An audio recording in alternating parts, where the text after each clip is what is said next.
Next is we also have,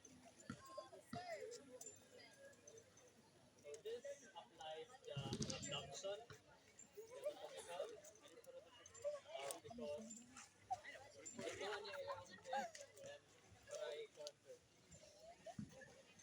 To reach. This also allows the bending to happen and the muscle to move. The third one is we also have like this. So there is an extension, there is also an abduction and the bending. So as you can see, bending is the most common in sports. We also have,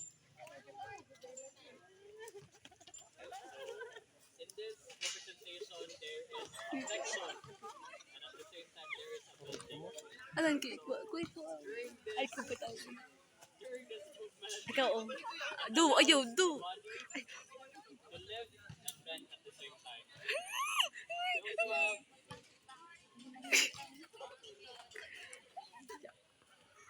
so as you can see in this movement, there is a representation of bending, flexion, and at the same time extension.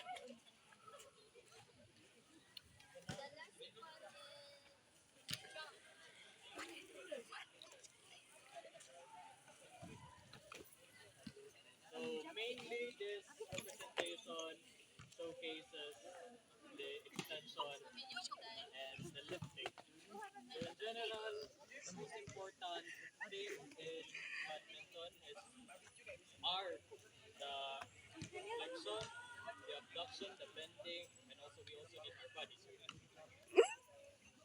it. So, what are the muscles, major muscles involved?